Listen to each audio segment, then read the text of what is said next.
Okay, so I'm not going to do the walk around thing where I walk around it in a full circle and then turn it on and rev the crap out of my exhaust on a cold start. But I'm just showing you my bike, and this is what the bike check will be about. It's a 2008 model. It has ABS, and all I've done is added the rim tape, which you can see, and there's itty bitty mirrors. Other than that, most of it's standard. I bought it second hand. I've cleaned it up. I'll be showing you tips on how to get the exhaust pipe silver again from that corrosion brown look. The guy I bought it off did stick on a carbon fiber Aprilia racing can. Looks like he's bent up the tube a little bit to make it fit, but it seems to fit and it does work and sounds good. I'm not going to do too much more than that because there'll be other videos where I'm walking around the bike, so you'll get to see plenty more of it later on. But this is the bike and here's the review. Thanks a lot. So I'm riding the CB400,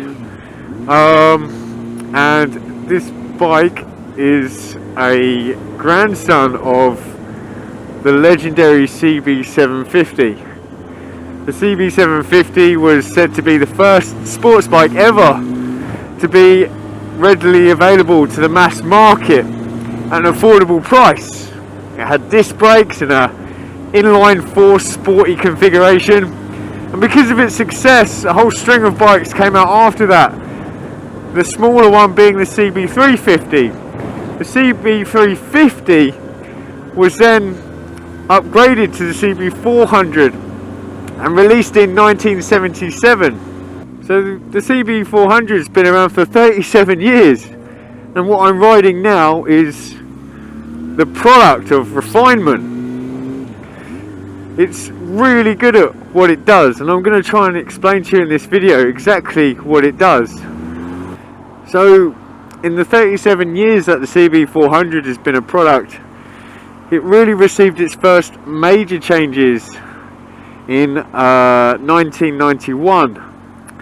That's 23 years ago. And in that 23 years, there's been 5 generations, and the 5th generation is the bike you see today. It's the bike I'm riding. Mine's a 2008 model, and it comes with ABS.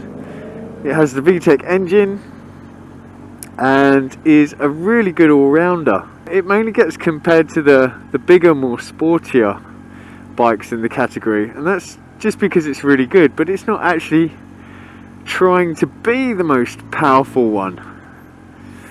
It's actually well more refined than that. The thing I love about this bike is, even though it's got a gutsy 400cc engine, you look at it and it's just, you know, a really big power plant for the displacement. It looks like the proper business, like a fully big bike. And you know, at 400cc's, it's built to last at such a size. I mean, I'm not going to say the CB400 could be lighter and thus faster. The chassis is a twin loop steel frame. It could have been made out of aluminium, but despite the weight and despite the fact it could have been lighter, it is small, and you can just, an average size rider can just hulk over the whole thing and wrestle it around because of its small size, and you know, you can make it handle really well. The seating position is really low. I'm about 5'9", and I'm flat foot on the ground with my knees bent. It's that low, but it does feel good in the corners because of it. And you know, I love being able to just wrestle the bike around because if it's so small, I can really get more out of it. The seating position is a weird one. My legs are bent and tucked behind like a sports bike, and that's quite funny. It's not a sports bike, but from the waist up, I can sit upright and relieve the pressure off my wrists, because the handlebars are high enough and swing back far enough to allow me to sit upright. So that's a bonus. Even so, when the VTEC kicks in, the seating position of the legs kind of makes sense, because as it pulls, it kind of feels like a sporty bike. And then you just tuck yourself over the petrol tank and start wrestling into the corners. In the 37 years that this has been a product, even though it's sporty, it's not designed to be sporty, it's designed to be an all-rounder, it's designed to be your best friend. This is the kind of guy that takes your girlfriend home late at night without making a pass at her. You can have fun with him in the weekends. He turns up early for work. He's just a really, really good friend.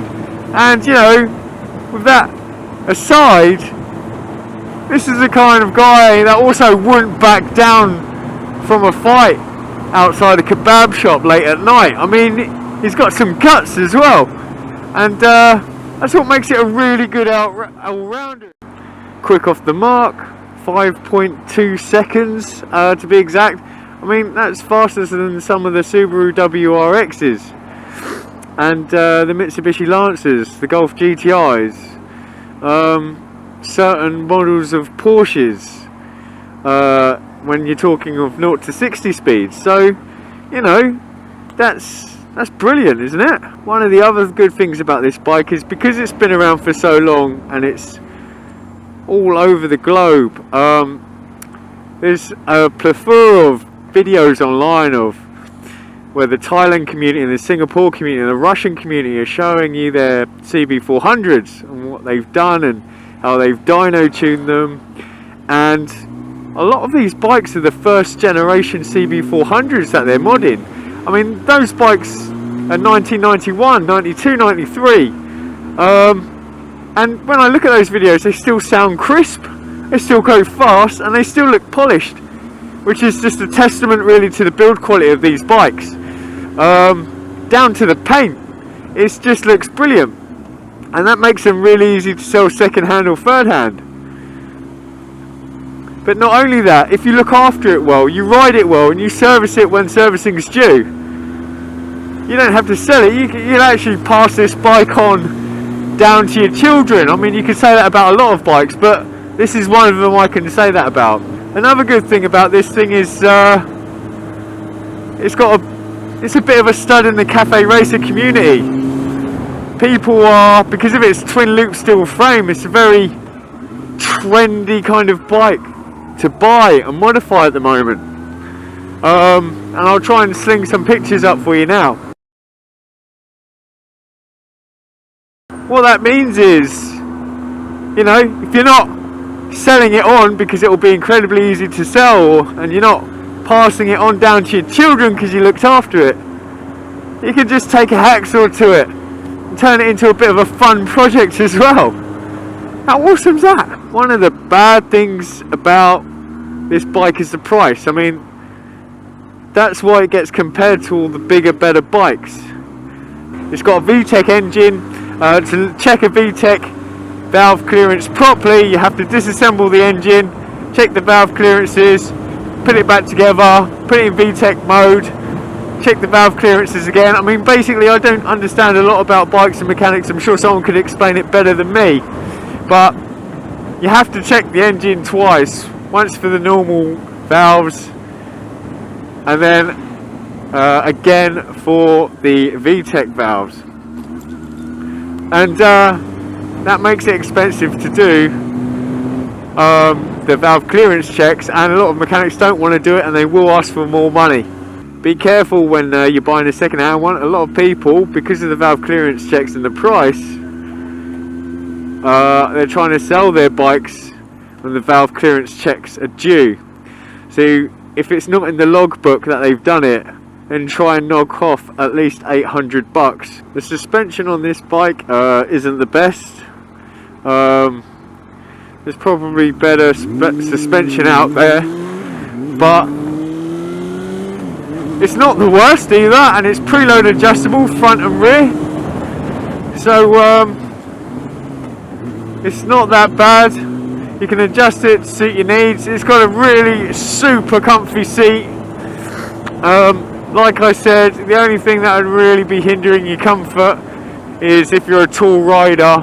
This bike is small. The engine on this is just super smooth, and that can trick an inexperienced rider into thinking it's got less power. That's just because it vibrates less than a V-twin or a parallel twin. When you're redlining the crap out of it, it's just not vibrating at all, but it's definitely giving you power, and that's what makes it silky smooth. And that is an inline 4 all the way. That is what they're renowned for. And I guess, you know, with a super well refined history of 23 years in this particular model, that's what you'd expect. Nice, smooth power delivery, and that's exactly what you get.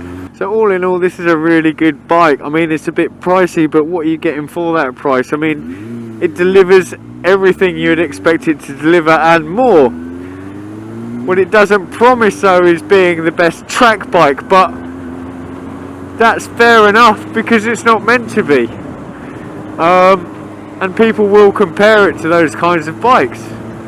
That's because it's got a lot to give, this little thing, but it's just your reliable friend, and it's my reliable friend.